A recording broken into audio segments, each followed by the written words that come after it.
ایک سوال اور ہے کہ آج کل یہ جو ابھی حالیہ جو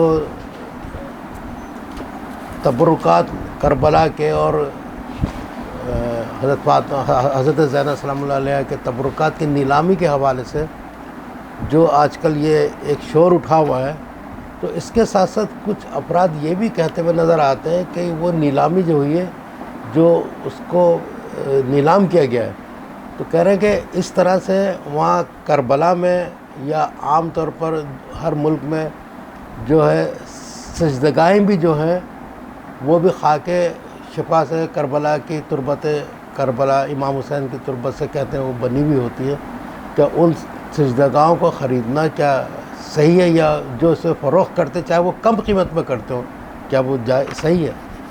دو باتیں ہیں. ایک یہ ہے کہ جو ابھی ہوا ایک جو گالا ڈنر کے نام سے جو ایک ڈنر ہوا برطانیہ میں ہوا غالباً، اور وہاں پر جو امام حسین کے تبرکات اور خاک شفا تھی اس کو نیلام کیا گیا، نیلامی ہوئی، بیڈنگ ہوئی اس کی. تو ایک یہ ہے، اور اس کو جواز بنانے کے لیے یہ اگر کہا جائے کہ جو خاک شفا ہے اس کی بھی مارکیٹنگ ہوتی ہے، دکانوں میں بکتا ہے یہ تسبیح کی صورت میں، تو یہ دونوں الگ الگ چیزیں ہیں. اچھا، فرق کیا ہے؟ اب مثال کے طور پر قرآن مجید بازار میں رکھا ہوا ہے، آپ یہ نہیں کہہ سکتے، شرع کی روح سے بات کر رہا ہوں، اب یہ نہیں کہہ سکتے کہ قرآن میں خرید کے لایا، آپ یہ کہیں گے میں قرآن لے کے آ گیا. اچھا، جو بیچنے والا وہ یہ نہیں کہے میں نے قرآن بیچا، کہا میں نے قرآن دے دیا. یعنی ہدیہ، قرآن بیچ نہیں سکتے، حالانکہ بکتا ہے، وہ فیکچولی تو وہ بکتا ہے، لیکن یہ ادب سکھایا گیا، بتایا گیا. پھر ہمارے مقاصد محرمہ میں یہ ہے کہ بیع المصحف حرام، مصحف کا جو بیچنا ہے وہ حرام ہے. تو مصحف جو ہے وہ قرآن مجید ہے، اس کا بیچنا جو ہے وہ حرام ہے. تو اب قرآن تو بک رہا ہے، دکانوں میں رکھا ہوا ہے، تو آپ مثال کے طور پر اس نے کہا جی 1000 روپے ہے، تو وہ کہے گا ہدیہ. چلے اگر وہ جاہل ہوا، اس نے بولا 1000 روپے اس کی قیمت ہے، تو آپ کہیں گے نہیں یہ کم کر دو. تو وہ بتائے گا کہ کاغذ میں اتنے خرچ ہوئے، جلد میں اتنے خرچ ہوئے، پہنچانے میں اتنے خرچ ہوئے، تو یہی ہے بس. اور جو میں دکان میں لے کے بیٹھا ہوں 5-10 روپے میرے ہیں، تو آپ کہیں گے یہ لو یار رکھو، یہ ہدیہ اس کا.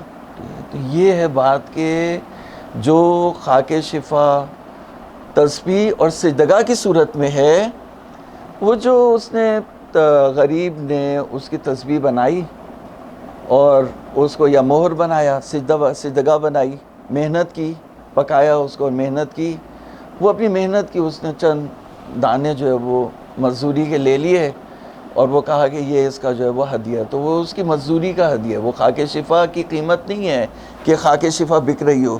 اگر بک بھی رہی ہے تو غلط ہے. اور میں آپ کو بتاؤں، یہ چیز میں اٹھا رہا ہوں آپ کے سامنے میں بتا رہا ہوں، اور آپ ماشاءاللہ سے جو ہے وہ اس شہر کے عمائدین میں سے ہیں اور مولا کے حرم تک بھی آپ کی رسائی اور جاتے ہیں، تو آپ میری یہ بات پہنچا دیں ان کے حرم حضرت عباس اور حرم حضرت امام حسین اور حرم امیر المومنین اور مہاراج اعظام تک بھی، کہ وہ زائر جو پہنچتا ہے تو تبرک کے لیے، یہ تبرک بکتا نہیں ہے، تبرک بڑھتا ہے.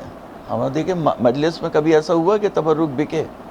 تبرک بٹے گا، بکے گا نہیں تبرک. تو جو زائر پہنچے اسے جو ہے وہ جو شخص تسبیح بنا رہا ہے، وہ جو سجدگاہ بنا رہا ہے، اس کو آپ دے دیں پیسے جتنے آپ، ان کے پاس بہت فنڈس ہیں، تو جو زائر آئے زائر کو جو ہے وہ اس کا تبرک مل جائے.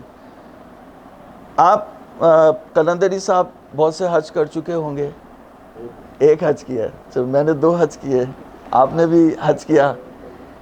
میں جب وہاں پہ گیا، حج پہلا تھا یا دوسرا تھا، وہاں پہ یہ بات سامنے آئی کہ وہاں پہ ایک شرکت سقیا زمزم، تو وہ اتنا زبردست پانی اور متبرک پانی، اور اس سے شفا، جب انہوں نے اس سے مارکیٹنگ اور اس کو بیچنا شروع کیا تو وہ بیٹھ گیا، غائب ہو گیا.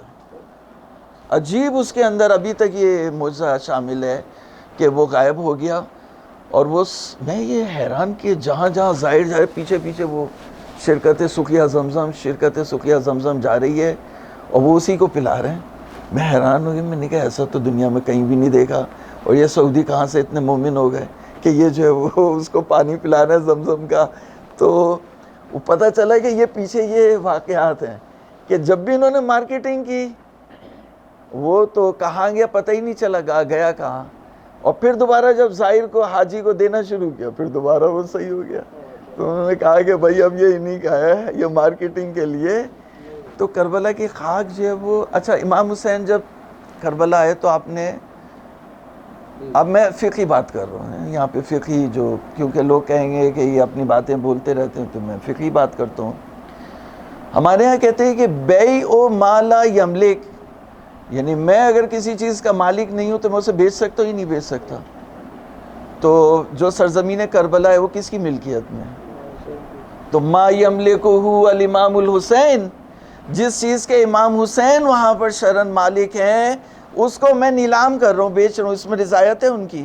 وہ جو غریب سجدہ بنا کے دعانے لے رہا ہے اس میں امام حسین کی رضایت ہے کہ سجدہ ہی کر رہے ہیں نا. امام حسین نے بھی سجدے کرائے تھے تو وہ لوگ بھی سجدہ کر رہے ہیں تو اس میں امام حسین کی رضایت ہے. تسبیح جو اللہ کا ذکر کر رہے ہیں اس میں بھی امام حسین کی، لیکن اس میں امام حسین کی رضایت نہیں ہے. تو یہ نیلامی تو یہ جو ہے قطعاً جو ہے وہ حرام ہے.